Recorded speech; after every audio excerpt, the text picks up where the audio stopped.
I am Savita Chikkanawar, Assistant Professor in History, GFGC, Tipturu. Today we have discussed about paintings of Mughals. ಪ್ರಿಯ ವಿದ್ಯಾರ್ಥಿಗಳೇ, ಇವತ್ತಿನ ಈ ಸೆಷನ್ನಲ್ಲಿ ನಾವು ಮೊಘಲರ ಕಾಲದ ಚಿತ್ರಕಲೆಯನ್ನು ಕುರಿತು ಅಭ್ಯಾಸವನ್ನು ಮಾಡೋಣ. Mughal painting is a blend of Persian and Indian traditions. Mughal painting emerged from the Persian miniature painting tradition with additional Hindu, Buddhist and Jain influences. ಮೊಘಲರ ಕಾಲದ ಚಿತ್ರಕಲೆ ಇದು ಪರ್ಷಿಯನ್ ಮತ್ತು ಇಂಡಿಯನ್ ಕಲೆಗಳ ಸಮ್ಮಿಶ್ರಣದಿಂದ ಆಗಿರುವಂಥದ್ದು. ಜೊತೆಗೆ ಈ ಮೊಘಲರ ಕಾಲದ ಚಿತ್ರಕಲೆಯ ಮೇಲೆ ಭಾರತದ ಹಿಂದೂ, ಬುದ್ಧಿಸ್ಟ್, ಜೈನ್ ಕಲೆಗಳ ಪ್ರಭಾವ ಕೂಡ ಆಗಿದೆ. The Mughal paintings reached full maturity during the 17th century. 17ನೇ ಶತಮಾನದ ಅವಧಿಯಲ್ಲಿ ಈ ಒಂದು ಚಿತ್ರಕಲೆ ಪ್ರಬುದ್ಧತೆಯನ್ನು ಪಡೆದುಕೊಳ್ತದೆ. Babur and Humayun period. ಹಾಗಾದರೆ ಬಾಬರ್ ಮತ್ತು ಹುಮಾಯೂನ್ ಪೀರಿಯಡಲ್ಲಿ ಚಿತ್ರಕಲೆ ಯಾವ ರೀತಿ ಅದು ಡೆವಲಪ್ ಆಗ್ತಾ ಬಂತು ಅನ್ನೋದನ್ನು ನಾವು ನೋಡೋಣ. So the first Mughal emperor Babur was a great lover of paintings. When he was the sultan of Herat, he had admired Behzad, the painter of the Herat place. Babur brought selected paintings to Delhi. These paintings inspired the local painters. ನೋಡಿ, ಬಾಬರ್ ಈತ ಒಬ್ಬ ಚಿತ್ರಕಲೆಯ ಬಹುದೊಡ್ಡ ಅಭಿಮಾನಿಯಾಗಿದ್ದ, ಚಿತ್ರಕಲೆಯನ್ನು ಪ್ರೀತಿಸ್ತಕ್ಕಂಥ ವ್ಯಕ್ತಿಯಾಗಿದ್ದ. ಅದರ ಜೊತೆಗೆ he was a lover of nature. So ನಿಸರ್ಗ ಪ್ರೇಮಿಯಾಗಿದ್ದ. ಇವನು ಹೀರತ್ತಲ್ಲಿ ಸುಲ್ತಾನ್ ಆಗಿರ್ತಕ್ಕಂಥ ಸಮಯದಲ್ಲಿ ಬೆಹಜಾದ್ ಅಂತಕ್ಕಂಥ ಪೇಂಟರನ್ನು ಈತ ತಾನು ಹೊಂದಿದ್ದ. ಜೊತೆಗೆ ಒಂದಿಷ್ಟು ಪೇಂಟಿಂಗ್ಸನ್ನು ಆತ ಡೆಲ್ಲಿಗೆ ಬರಬೇಕಾದ್ರೆ ಭಾರತದ ಮೇಲೆ ದಾಳಿ ಮಾಡಿ 1526ರಲ್ಲಿ ಮೊಘಲ್ ಸಾಮ್ರಾಜ್ಯವನ್ನು ಸ್ಥಾಪನೆ ಮಾಡಿ ತದನಂತರ ಆಡಳಿತವನ್ನು ಹೇಗೆ ಪ್ರಾರಂಭ ಮಾಡ್ತಾನೋ ಆ ಸಮಯದಲ್ಲಿ ಆತ ಡೆಲ್ಲಿಗೆ ಬರಬೇಕಾದ್ರೆ ಒಂದಷ್ಟು ಪೇಂಟಿಂಗ್ಸನ್ನು ಆತ ತೆಗೆದುಕೊಂಡು ಬಂದ. ಆ ಪೇಂಟಿಂಗ್ಸಿಂದ ಇಲ್ಲಿರತಕ್ಕಂತಹ ಈ ಲೋಕಲೈಟ್ ಚಿತ್ರಕಲಾಕಾರರು ಏನಿದ್ದಾರೋ, ಸ್ಥಳೀಯ ಚಿತ್ರಕಲಾಕಾರ ಯಾರಿದ್ದಾರೋ, ಭಾರತೀಯ ಕಲಾಕಾರ ಯಾರಿದ್ದಾರೋ ಅವರೆಲ್ಲರೂ ಕೂಡ ಪ್ರೇರಣೆಯನ್ನು ಹೊಂದಿದ್ರು, ಪ್ರಚೋದಿತರಾದರು, ಸ್ಫೂರ್ತಿಯನ್ನು ಪಡ್ಕೊಂಡ್ರು. Humayun brought famous painters like Abdul Samad, Kamran Mirza, Mir Sayyid Ali from Persia. These painters made illustrations of books. ಇನ್ನು ಹುಮಾಯೂನ್ ಕಾಲಕ್ಕೆ ಬಂದರೆ ನಮಗೆಲ್ರಿಗೂ ಗೊತ್ತಿದೆ. So Humayun lost Mughal empire in 1545 AD. 1545ರಲ್ಲಿ ಹುಮಾಯೂನ್ ಸಾಮ್ರಾಜ್ಯವನ್ನು ಕಳ್ಕೊಂಡು ದೇಶಭ್ರಷ್ಟನಾಗಿ ಅಲೆಮಾರಿಯಾಗಿ ಅಲೆದಾಡ್ತಿರ್ಬೇಕಾಗಿರ್ತಕ್ಕಂಥ ಸಂದರ್ಭದಲ್ಲಿ ಅವನಿಗೆ ಪರ್ಷಿಯಾದ ಚಿತ್ರಕಲಾವಿದರ ಪರಿಚಯ ಆಗ್ತದೆ. ಅಬ್ದುಲ್ ಸಮದ್ ಮತ್ತು ಮೀರ್ ಸಯ್ಯದ್ ಅಲಿ ಅಂತಕ್ಕಂತಹ ಚಿತ್ರಕಲಾಕಾರರ ಪರಿಚಯ ಆಗ್ತದೆ. ಸೊ ಆ ಚಿತ್ರಕಲಾಕಾರನ ಭಾರತಕ್ಕೆ ಆತ ಕರ್ಕೊಂಡು ಬರ್ತಾನೆ. ಸೊ ಈ ಅವಧಿಯಲ್ಲಿ ಏನಾಗುತ್ತೆ, ಈ ಚಿತ್ರಕಲಾಕಾರರು ತಮ್ಮ ಕಲಾ ಪ್ರೌಢಿಮೆಯನ್ನು ತೋರ್ತಾರೆ.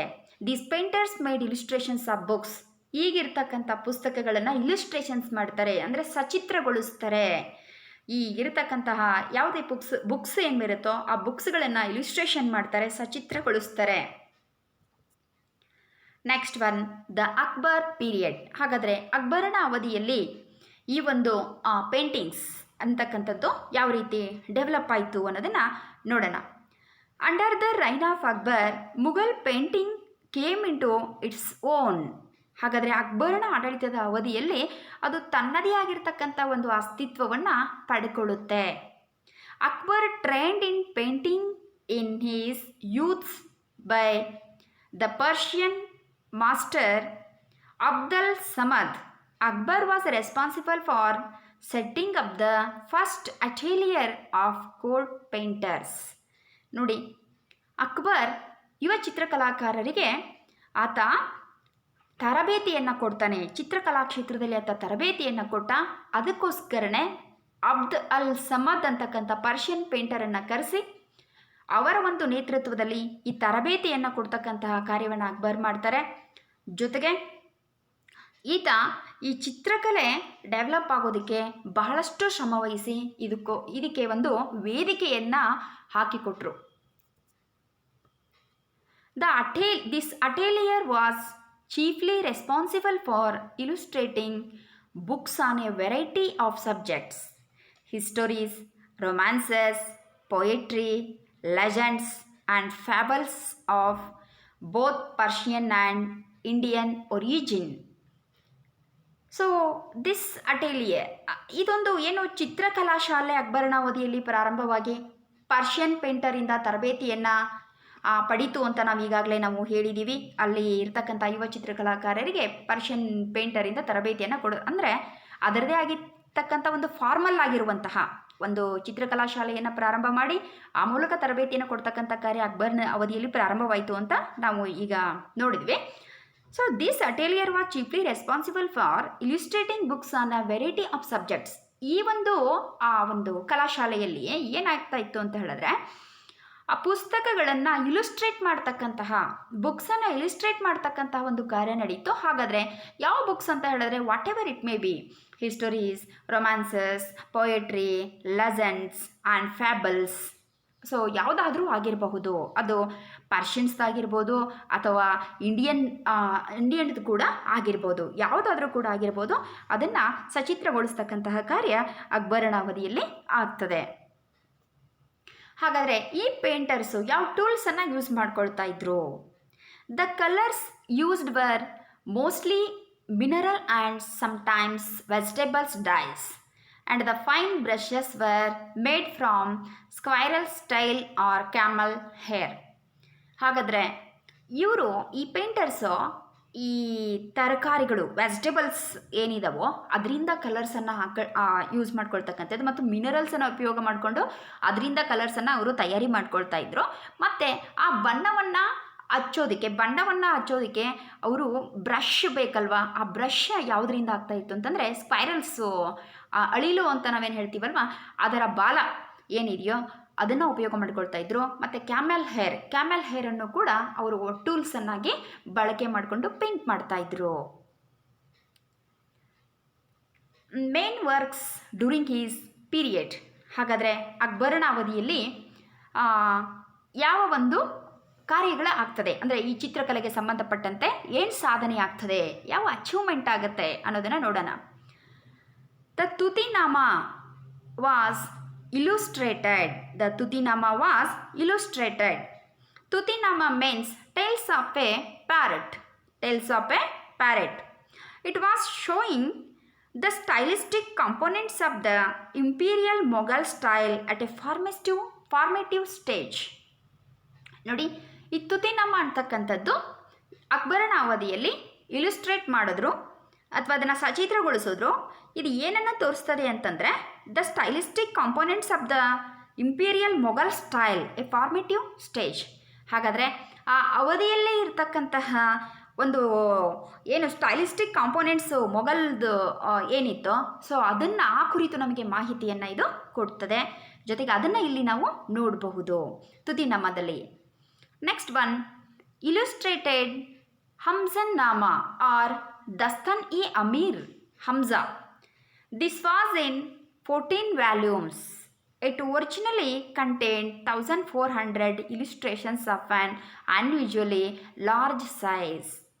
ನೋಡಿ, ಈ ದಸ್ತನ್-ಇ-ಅಮೀರ್ ಹಮ್ಜಾ ಅಂತಕ್ಕಂಥದ್ದು ಇದು 14 ವಾಲ್ಯೂಮ್ಗಳಲ್ಲಿ ಲಭ್ಯ ಇರತಕ್ಕಂತಹ ಒಂದು ಚಿತ್ರಕಲೆಗೆ ಸಂಬಂಧಪಟ್ಟಿರ್ತಕ್ಕಂಥ ಒಂದು ಪುಸ್ತಕ. ಇದು 1400 ಇಲ್ಯುಸ್ಟ್ರೇಷನ್ಸನ್ನು ಒಳಗೊಂಡಿದೆ. ಬಟ್ ಇವತ್ತು ಉಳ್ಕೊಂಡಿರೋದು ಸರ್ವೈವ್ ಆಗಿರ್ತಕ್ಕಂಥದ್ದು ಎಷ್ಟು ಅಂತ ಹೇಳಿದ್ರೆ ಓನ್ಲಿ 200 ಇದು ಮಾತ್ರ ಉಳ್ಕೊಂಡಿದೆ. ಇದು ಅಕ್ಬರನ ಕಾಲದಲ್ಲಿ ಆಗಿರ್ತಕ್ಕಂತಹ ಬಹುದೊಡ್ಡ ಸಾಧನೆ. The epics such as Mahabharata and Ramayana, history books such as Chingiznama, Akbarnama et cetera were illustrated. ಅದರ ಜೊತೆಗೆ ಹಂಸಂನಾಮಾ ಜೊತೆಗೆ ಮಹಾಭಾರತ, ರಾಮಾಯಣ ಜೊತೆಗೆ ಐತಿಹಾಸಿಕ ಪುಸ್ತಕಗಳಾಗಿರ್ತಕ್ಕಂಥ ಚೆಂಗೀಸ್ನಾಮ, ಅಕ್ಬರ್ನಾಮ ಇವೆಲ್ಲವೂ ಕೂಡ ಇಲುಸ್ಟ್ರೇಟ್ ಮಾಡಿದ್ರು ಅಕ್ಬರನ ಅವಧಿಯಲ್ಲಿ. ಏನು ಅಂತ ಹೇಳಿದ್ರೆ ಈ ಪುಸ್ತಕಗಳು ಮೊದಲೇ ಇದ್ದಾವೆ, ಮಹಾಕಾವ್ಯಗಳು, ಮಹಾಭಾರತ, ರಾಮಾಯಣ ಇವೆಲ್ಲವೂ ಕೂಡ ಇದ್ದಾವೆ. ಸೊ ಹಿಸ್ಟ್ರಿ, ಐತಿಹಾಸಿಕ ಪುಸ್ತಕಗಳು ಕೂಡ ಇದ್ದಾವೆ. ಸೊ ಈ ಕಥಾ ಪುಸ್ತಕಗಳು ಏನು, ಈ ಐತಿಹಾಸಿಕ ಪುಸ್ತಕಗಳಲ್ಲಿ ಬರ್ತಕ್ಕಂಥ ಘಟನೆಗಳನ್ನು ಸಚಿತ್ರಗೊಳಿಸ್ತಕ್ಕಂಥದ್ದು, ಇಲಿಸ್ಟ್ರೇಟ್ ಮಾಡ್ತಕ್ಕಂಥ ಕಾರ್ಯ ಅಕ್ಬರನ ಅವಧಿಯಲ್ಲಿ ಆಗುತ್ತೆ. Akbar gave the title Shirin Qalam to Abdus Samad. ಹಾಗಾದರೆ ಅಕ್ಬರ್ ಅಬ್ದುಸ್ ಸಮದ್ ಅಂತಕ್ಕಂಥ ಚಿತ್ರಕಲಾಕಾರನನ್ನು ಬಹಳಷ್ಟು ಮೆಚ್ಚಿ ಶೀರನ್ ಕಲಂ ಅಂತಕ್ಕಂತಹ ಬಿರುದನ್ನು ಅವನಿಗೆ ಕೊಟ್ಟಿದ್ದ, ಗೌರವ ಬಿರುದನ್ನು ಕೊಟ್ಟು ಸನ್ಮಾನ ಮಾಡಿದ್ದ. ಸೊ ಶೀರನ್ ಕಲಂ ಮೀನ್ಸ್ ಸ್ವೀಟ್ ಪೆನ್ ಅಂತ ಅರ್ಥ, ಸ್ವೀಟ್ ಪೆನ್. ಹಾಗಾದರೆ ಅಕ್ಬರನ ಆಸ್ಥಾನದಲ್ಲಿ ಇರ್ತಕ್ಕಂತಹ ಪ್ರೊಮಿನೆಂಟ್ ಪೇಂಟರ್ಸ್ ಯಾರು? In Akbar palace there were 17 painters. Out of 17 painters 13 Hindus and 4 Muslims. ಹಾಗಾದರೆ 17 ಸುಪ್ರಸಿದ್ಧ ಚಿತ್ರಕಲಾಕಾರರು ಅಕ್ಬರನ ಆಸ್ಥಾನದಲ್ಲಿ ಆಶ್ರಯವನ್ನು ಪಡ್ಕೊಂಡಿದ್ರು. ಅದರಲ್ಲಿ 13 ಹಿಂದೂಗಳಾಗಿದ್ದಾರೆ, 4 ಜನ ಮುಸ್ಲಿಮ್ಸ್ ಆಗಿರ್ತಕ್ಕಂಥ ಚಿತ್ರಕಲಾಕಾರನ ನಾವು ನೋಡ್ತೇವೆ.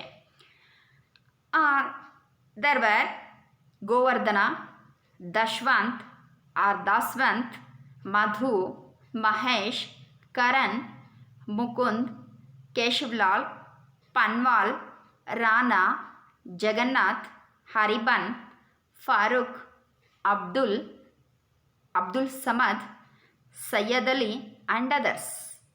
ಸೊ ಇವರೆಲ್ಲರೂ ಕೂಡ ಅಕ್ಬರನ ಆಸ್ಥಾನದಲ್ಲಿರ್ತಕ್ಕಂತಹ ಸುಪ್ರಸಿದ್ಧ ಚಿತ್ರಕಲಾಕಾರರಾಗಿದ್ದರು.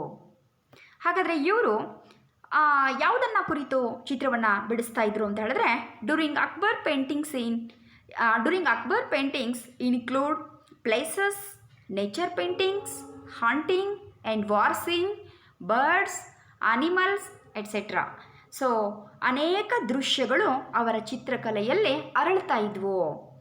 ಏನು, ಯಾವುದೇ ಸ್ಥಳಗಳಿರಬಹುದು, ನಿಸರ್ಗದ ದೃಶ್ಯಗಳಿರ್ಬೋದು, ಗಿಡ, ಮರ, ಬಳ್ಳಿ, ಪಕ್ಷಿಗಳು, ಪ್ರಾಣಿಗಳು, ಇವೆಲ್ಲ ದೃಶ್ಯಗಳು ಅವರ ಚಿತ್ರಕಲೆಯಲ್ಲೇ ಅರಳಿಸಲ್ಪಟ್ಟಿದ್ವು. So next the Jahangir period 1605 to 1627. So ನಿಜವಾಗಿಯೂ ಕೂಡ ಜಹಾಂಗೀರನ ಅವಧಿಯನ್ನು ನಾವು ಚಿತ್ರಕಲೆಯ ಒಂದು ಉತ್ಕರ್ಷ ಯುಗ ಅಂತ ಕರೆದ್ರೆ ತಪ್ಪಾಗಲಿಕ್ಕಿಲ್ಲ. ಯಾಕೆ ಅಂತ ಹೇಳಿದ್ರೆ ಜಹಾಂಗೀರನ ಅವಧಿಯಲ್ಲಿ ಈ ಚಿತ್ರಕಲೆ ಅಂತಕ್ಕಂಥದ್ದು ಭಾಳಷ್ಟು ಉನ್ನತ ಮಟ್ಟದಲ್ಲಿ ಬೆಳವಣಿಗೆಯನ್ನು ಕಾಣ್ತದೆ.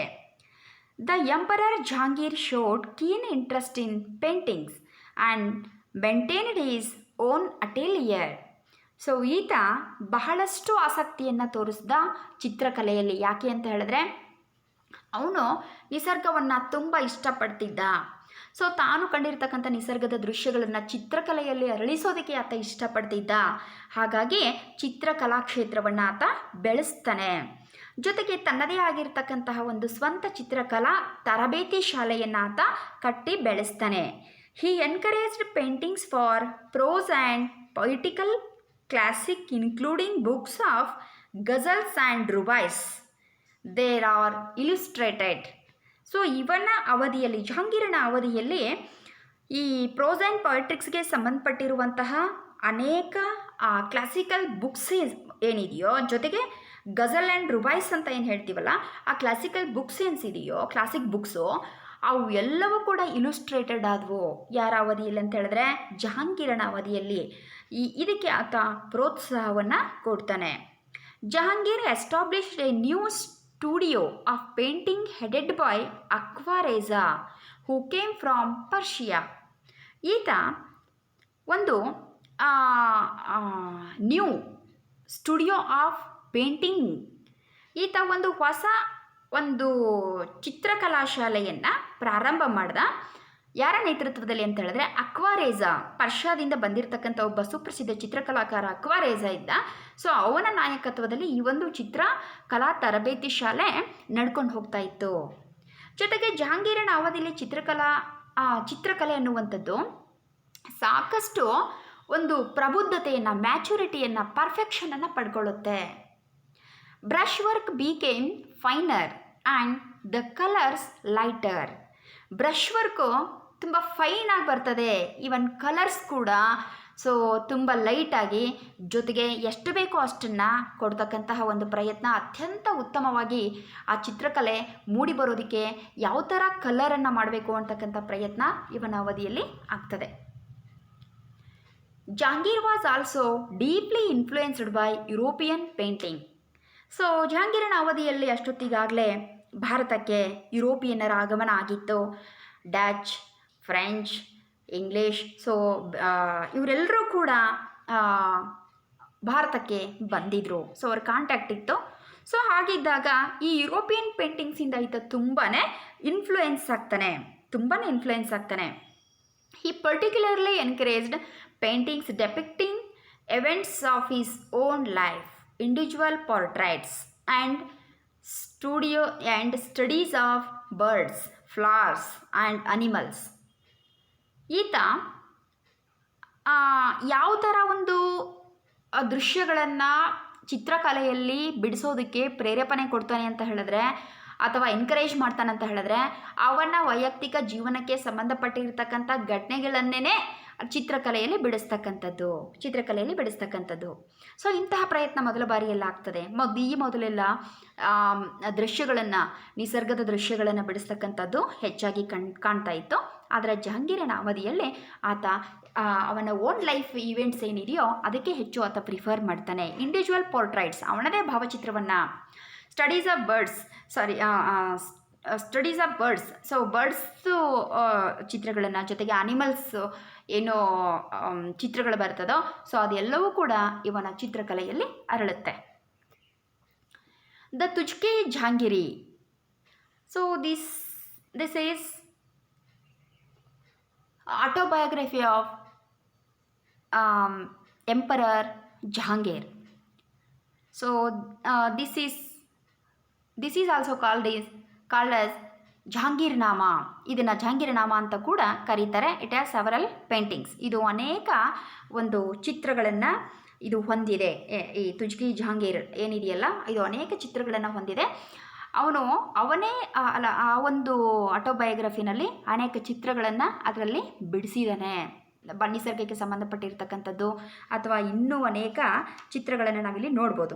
ಫಾರ್ ಎಕ್ಸಾಂಪಲ್ಲು, ಇನ್ಕ್ಲೂಡಿಂಗ್ ಅನ್ಯೂಸ್ವಲ್ ಸಬ್ಜೆಕ್ಟ್ಸ್, ಅದರಲ್ಲಿ ಒಂದು ಅಸಾಮಾನ್ಯವಾಗಿರ್ತಕ್ಕಂಥದ್ದು, ನಾವು ಕಾಣದೇ ಇರತಕ್ಕಂಥದ್ದು, ಅಥವಾ ಜೀವನದಲ್ಲಿ ಸುಮ್ಮನೆ ಇಮ್ಯಾಜಿನರಿ ಪೇಂಟಿಂಗ್ಸ್ ಅಂತ ಹೇಳ್ಬೋದು. ಅಂತಹ ಒಂದು ದೃಶ್ಯಗಳನ್ನು ಅವನ ತುಜ್ಕಿ ಜಹಾಂಗೀರ್ ಅಂತಕ್ಕಂಥ ಒಂದು ಗ್ರಂಥ, ಆತ್ಮಚರಿತ್ರೆ ಏನಿದೆಯಲ್ಲ, ಆ ಒಂದು ಪೇಂಟಿಂಗ್ಸಲ್ಲಿ ನಾವು ನೋಡಬಹುದು. ಅಂದರೆ ಆ ಪುಸ್ತಕದಲ್ಲಿ ಇರ್ತಕ್ಕಂಥ ಪೇಂಟಿಂಗ್ಸಲ್ಲಿ ನಾವು ನೋಡಬಹುದು. For example, the union of saints with ಟೈಗ್ರೆಸ್ and fighting between spiders.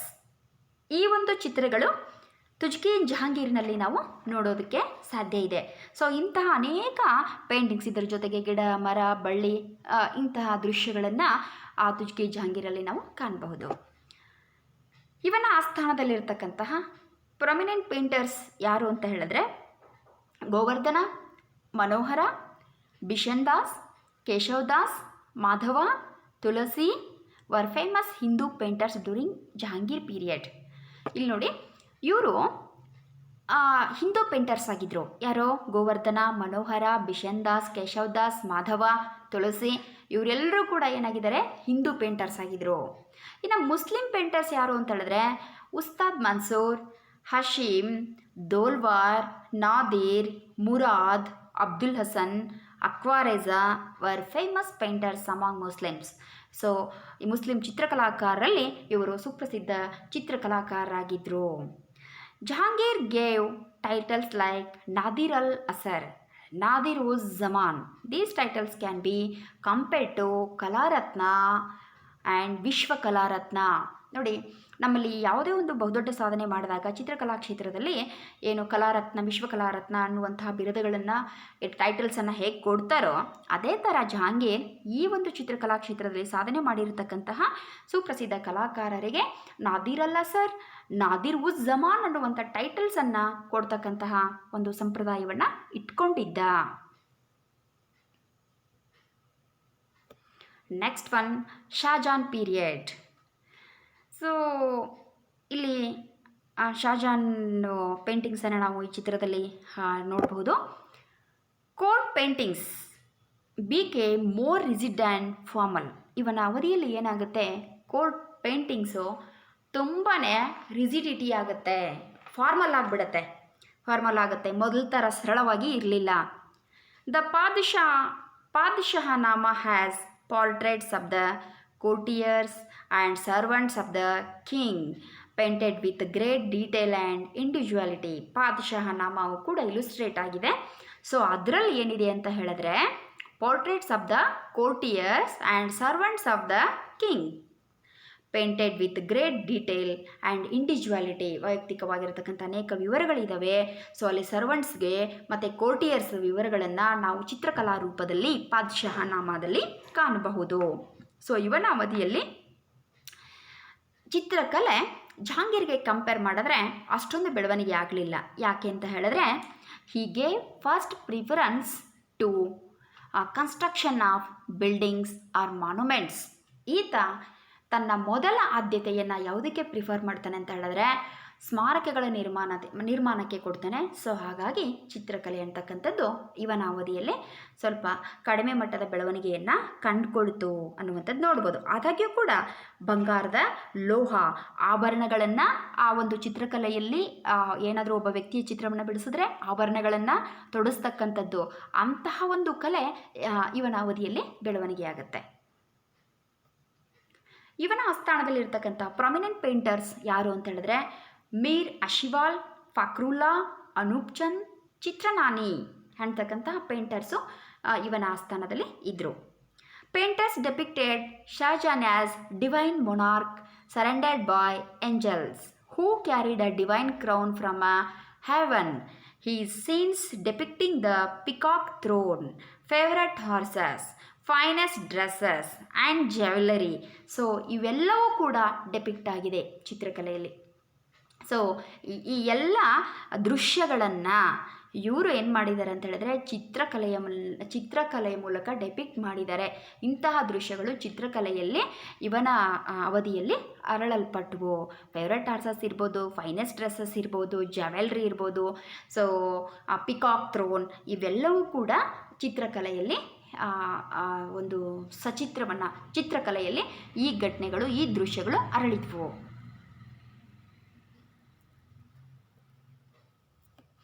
Next one, Aurangzeb period. ಔರಂಗಜೇಬನ ಅವಧಿಯಲ್ಲಿ ಏನಾಯಿತು? Aurangzeb was never an enthusiastic patron of painting, largely for religious reasons, and took a turn away from the pomp and ceremonial of the court around 1668, after which he probably commissioned no more paintings. So Aurangzeb ಚಿತ್ರಕಲೆಯ ರೂಪದಲ್ಲಿ ಭಾವಚಿತ್ರವನ್ನು, ಪೋರ್ಟ್ರೇಟ್ಸನ್ನು ಏನಾದರೂ ಬಿಡಿಸಿದ್ರೆ ಅದು ಏನಾಗುತ್ತೆ,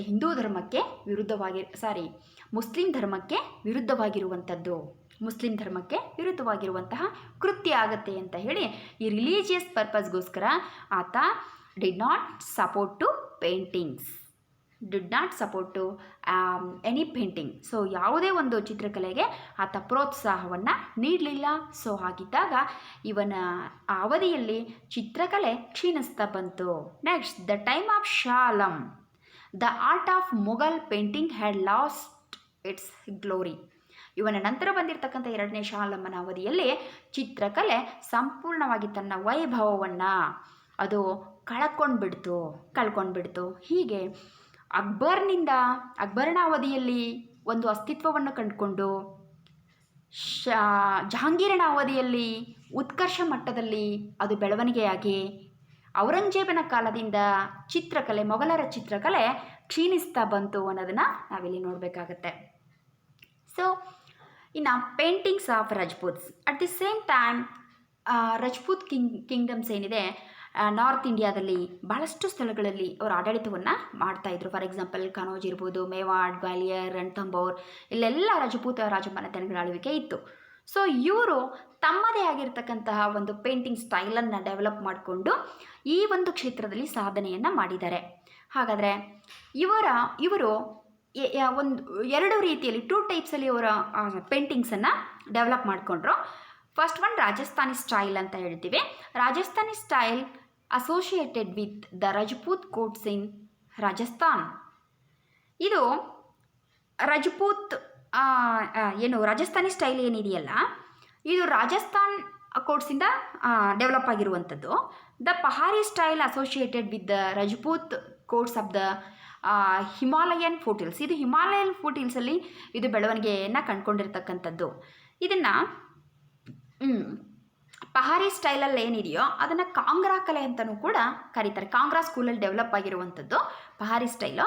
so ಈ ಒಂದು ಚಿತ್ರದಲ್ಲಿ ಈ ಒಂದು ಸ್ಲೈಡಲ್ಲಿ ನಾನು ಒಂದು ಚಿತ್ರವನ್ನು ಹಾಕಿದ್ದೇನೆ. ಈ ಒಂದು ಚಿತ್ರಕಲೆ ಏನಿದೆ, ಪೇಂಟಿಂಗ್ ಏನಿದೆ, ಇದು Kangra style. It means Pahari style Kangra ಸ್ಕೂಲಲ್ಲಿ ಡೆವಲಪ್ ಆಗಿರ್ತಕ್ಕಂಥದ್ದು. ಇಟ್ ಮೀನ್ಸ್ ಪಹಾರಿ ಸ್ಟೈಲ್ ಈ ಥರ ಇರ್ತದೆ ಅನ್ನುವಂಥದ್ದು ಇಲ್ಲಿ ನಾವು ಗಮನಿಸ್ಬೋದು. ಇದು ರಜಪೂತರ ಕೊಡುಗೆ. The Ramayana and the Mahabharata pictorial representations, the Ragamala, women, lovers and romance, portraits and court and hunting scenes, ಈ ಎಲ್ಲ ದೃಶ್ಯಗಳು ರಜಪೂತರ ಚಿತ್ರಕಲೆಯಲ್ಲಿ ಬಿಡಿಸಲ್ಪಟ್ಟವು. ಇವೆಲ್ಲವೂ ಕೂಡ ರಜಪೂತರ ಚಿತ್ರಕಲೆಯಲ್ಲಿ ಬಿಡಿಸಲ್ಪಟ್ಟವು. ಸೊ ಹಾಗಿದ್ದಾಗ ಇಲ್ಲಿವರೆಗೆ ನಾವು ಬಾಬರನಿಂದ ಔರಂಗಜೇಬನವರೆಗೂ, ಜೊತೆಗೆ ಆ ಸಮಯದಲ್ಲಿ ಇರತಕ್ಕಂತಹ ರಜಪೂತರ ಒಂದು ರಾಜ್ಯದಲ್ಲಿಯೂ ಕೂಡ ಚಿತ್ರಕಲೆ ಎನ್ನುವಂಥದ್ದು ಯಾವ ರೀತಿ ಸಾಧನೆ ಆಯಿತು, ಸೊ ಯಾವ ರೀತಿ ಡೆವಲಪ್ ಆಗಿತ್ತು, ಏನು ಕೊಡುಗೆ ಕೊಟ್ಟಿದ್ದಾರೆ ಅನ್ನೋದ್ರ ಬಗ್ಗೆ ನಾವು ಅಧ್ಯಯನವನ್ನು ಮಾಡಿದ್ದೇವೆ. ಸೊ ಇವತ್ತಿನ ಈ ನನ್ನ ಪಾಠ ನಿಮಗೆ ಅರ್ಥ ಆಗಿದೆ ಅಂತ ತಿಳ್ಕೊಂಡಿದ್ದೀನಿ ವಿದ್ಯಾರ್ಥಿಗಳೇ. ನಾವು ಮುಂದಿನ ಸೆಷನ್ನಲ್ಲಿ ಇದರ ಆರ್ಟ್ ಆ್ಯಂಡ್ ಆರ್ಕಿಟೆಕ್ಚರ್ ಪಾರ್ಟನ್ನು ನಾವು ಸ್ಟಡಿ ಮಾಡೋಣ. ಇವತ್ತಿನ ನನ್ನ ಈ ಬೋಧನೆಗೆ ಈ ರೆಫರೆನ್ಸ್ಗಳನ್ನು ನಾನು ಬಳಕೆ ಮಾಡಿಕೊಂಡಿದ್ದೇನೆ. Thank you.